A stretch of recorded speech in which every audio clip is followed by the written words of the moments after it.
He's basically walking around Berlin. He's observing, he's curious, he's kind of skating over the surface of things, and he's reflecting a little bit on what he sees, but never going too deep. And that makes it feel a little bit, I felt almost as if I was reading a blog, you know, with these short little entries about different parts of Berlin. There's nothing new. Nothing new, no, nothing new under the sun. In 1929, so of course, reading it now with our knowledge of what takes place subsequently in Germany and in Europe, these little peregrinations, they're touched by that subsequent history.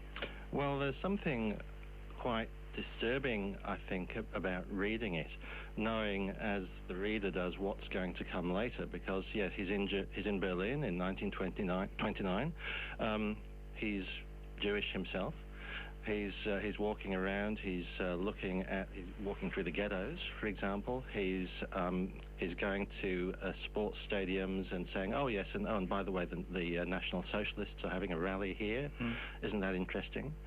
And he's seeing people who are unemployed and suffering all kinds of economic hardships.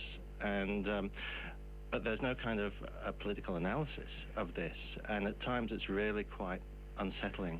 Which is interesting, because there's a lesson there in the slow accretion of these things, of the boiling frog nature of what can be extraordinary history, that it's invisible at the moment. Well, yes, I mean, you wonder how invisible it was. But yes, certainly it's really interesting that here you have this man who's obviously an intelligent, sensitive, observant man, walking around, looking in detail at the city, but to us he seems almost impervious to what we would think is really significant things. Losing that bigger picture, perhaps, and maybe that's an interesting function of this kind of urban exploration, that it is fixed on detail. It is, and he said he uses a nice expression, which is unforeseen adventures of the eyes, and I think that's a beautiful way of putting it.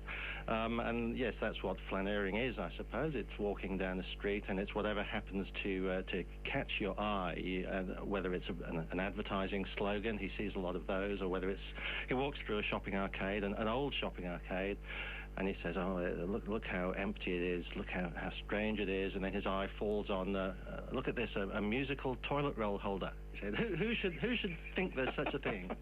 And I think that's really nice. There are lots of pleasures in this book, and his quirky observations are really enjoyable to read, and the kind of lightness of touch that he has as he describes them is really enjoable. That idea of the flaneur, and it's a word that it sounds almost inappropriate, but it's a very nice idea. Where did that come from? I'm not sure where it came from originally. I mean, it was a French term. I kind of associate flaneurs with, people wandering around Paris in the late 19th, early 20th century. Sounds strangely dissolute somehow. I don't know. It does sound a little bit. Yeah, you'd have your pop in for your glass of absinthe. And to assist your flaneurizing. Absolutely, yeah. The surrealists were keen on that sort of thing too, just walking around shopping arcades and seeing unusual little things in shop windows, the kind of thing that Franz Hessel is observing too. He was trying to bring flaneuring to Berlin. I think it originated in Paris, and it's associated with Paris, but I think Hessel was keen to bring it to Berlin, and his book, Walking in Berlin, ends with this call to readers to get out and walk in your city, explore your city. Because this Berlin, of course, of the 20s, it's an exciting time, and then pushing all sorts of creative boundaries. It was a vibrant place. Yes, it certainly was, and a lot of that comes through in the book. And if you're interested in Berlin as a place, or in the 1920s generally, it's well worth reading Hessel's book, I think.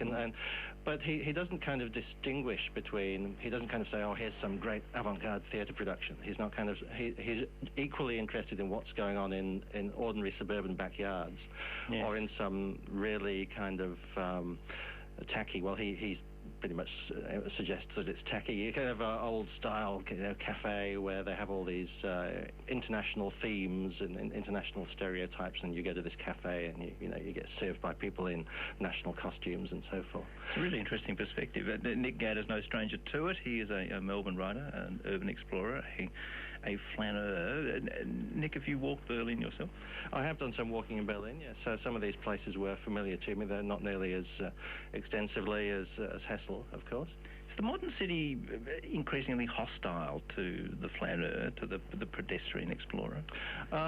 Look, you might say so, but I wonder if it's us who have become hostile to the idea of flaneuring. Go on. Well, in the sense that it's much easier now to kind of, jump into a car, and go a short distance when, really you could be walking, and often I do a lot of walking around the Melbourne suburbs, and I'm amazed at the absence of other people on the street. Now, part of that is to do with the fact that, yes, we don't have local shops anymore. We don't have local milk bars on every corner. You tend to go to the big supermarket or you go to the mall. Yes, so that has driven behaviour, but I do think that people could get out and walk a bit more. I think we could choose to. The city is increasingly on a scale that's not human, that's not navigable by leg. Well, I think it depends on how big a challenge you're prepared to take, Jonathan. Yes, I wouldn't expect everybody to, be able to cover every step of the city. But Paris in the 19th century was a pretty big city too, and Berlin was certainly pretty big. What do we remove if we take ourselves constantly into a car or into a bus or some other thing which removes us from the detail of the part of the city we're moving through? What are we losing there? Well, you're losing an awful lot, I think. You're missing out on all the details of the urban and suburban environment, which could actually tell you something. So, there's a nice phrase that Franz Hessel uses about the particular. He says, to play the flaneur, you can't have anything too particular in mind. So you're not going to a particular destination. An objective, yeah. You don't have an objective. You're just walking, you're looking, and whatever happens to catch your eye. So in my case, I tend to look for things like old signage. I'm obsessed with old signage, so I look for that, and then it starts me thinking about what that signage tells us. And or an old building or a piece of architecture, some little detail, and each thing that you see can be the starting point of a story. And you can go as deep as you want, or not deep at all. There's almost a mesh here with this sort of modern notion of mindfulness too, of being in that moment of your adventure, of seeing what's around you at that very precise point in time. Very much so, yes. I think just everything is interesting. I think that's that's what comes out of something like Hessel's book. I think is that everything is interesting, and you can. It's a starting point of a story, and it doesn't matter whether something seems like the banal or trivial things that you might see in any shop window. Well, looked at with a certain eye, those things become interesting. I wonder why it is that we would not blink at the idea of tromping through nature at length, and that is a thing which is readily acceptable, and yet that transfer that to an urban environment, and people don't get that. Why is that? What's different? I don't know. I myself am more of an urban guy than a nature walking guy, I have to say. But yeah, this notion that that just walking in the city can be a little bit suspicious. I had a mate who enjoys urban walking, and he had to get himself a dog because he felt that if you were walking with a dog, that's okay. But we're just walking by yourself, you look suspicious. I wonder the idea of the flaneur too. It seems a gendered idea, a very masculine concept of the sort of the confident, carefree male pedestrian explorer. There are female flaneurs. Virginia Woolf was a keen walker. She wrote a beautiful essay about walking London at night. And that's a wonderful essay, and there are certainly some female flaneurs of my acquaintance who walk and who write.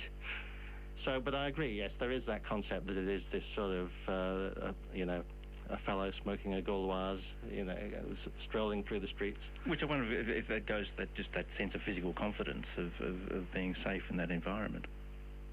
Perhaps, but there are, as I say, there certainly are female flaneurs. Psychogeography, that, Nick, that is an interesting idea. Introduce us to that thought. It's a pretty broad term. It's to do with understanding the city's emotional resonances, if you like. The kind of impact that environments have on people is part of it. How does a place make you feel? We've all had the experience, I think, of going to places, and when you're there, you just might feel a sudden kind of chill. It's kind of emotional chill, and you don't quite know why. Maybe something traumatic has happened at that place. So that would be part of it. But then other places can have an impact on us too. They can lift our mood or they can depress our mood. Now, why is that?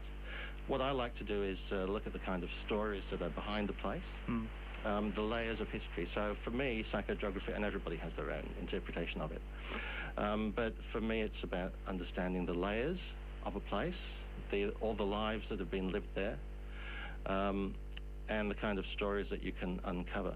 Going back to the walking too, I mean, this is something, if we travel, if we're visiting a place, this is, of course, we'll get out and walk. It's very much what you would expect to do when you're on the road. But in your own home, it's an interesting thing that we no longer carry out that behaviour in our own patch, and yet it's for many people, I'd imagine, quite unexplored. I think it is, and for me, for many years, I mean, I've lived in Melbourne for many years, and for most of that time I was just, doing what you do, I was going to work, I was taking my kids to school, I was going to a few places, getting the same train every day, and at a certain point I thought, and then I'd hear the ABC doing their traffic reports and they'd say, there's been a car incident in Cranbourne or something, and I think, I've got no idea where that is. And and at a certain point I thought, well, maybe I should actually start exploring. So I've been for the last few years, I've been walking a lot around the Melbourne suburbs and writing about it. And with that sharp sense of observation, of taking it in, of jotting it down, of perhaps taking a photograph, that's an important part of that experience. Yep, it is. Well, it is for me. I mean, I take a lot of notes, and then I go off and do research, and I write about it, and I do take photos. But really, I think you don't have to do that. I think it's a very personal thing. I think it's just about going out and trying to see the place with new eyes, the way that Hessel does in this book. Nick, thank you. Nick Gadd is a Melbourne writer. He's an urban explorer. We've been talking about that thing of walking. Franz Hessel's book of 1929, Walking in Berlin, has been republished by Scribe, and that's some walks in Berlin, an extraordinary place. Blueprint for Living. Coming up, yes, we're going to be in pursuit of what I think is reasonably inedible. We'll tell you about that in a moment. Also, a sense of place, somewhere far more verdant and lovely than this. News time now. Radio Australia. Top regional affairs coverage on Pacific Beach. What I fear might happen, we will get a whole load of useless Cuban doctors who can't speak English, and besides, we've got unemployed Papua New Guinean doctors who can't get jobs because the positions are not funded by our government. Radio Australia. We actually scored that one goal that we all wanted, that Papua New Guinea wanted. That has really given a hope and, given an insight to our sports minister to actually push for funding to promote women's football, especially starting at the girls' level. It helps us a lot with our development plans for Kokoda. We intend to transform the Kokoda station into a tourism hub, a somber place of reflection. They have run out of food already. It is a desperate situation, but they're just making do with the cultural ties they have with other villages who have a bit of food. People are fending for themselves. Join us for Pacific Beach, Monday to Friday, here on Radio Australia.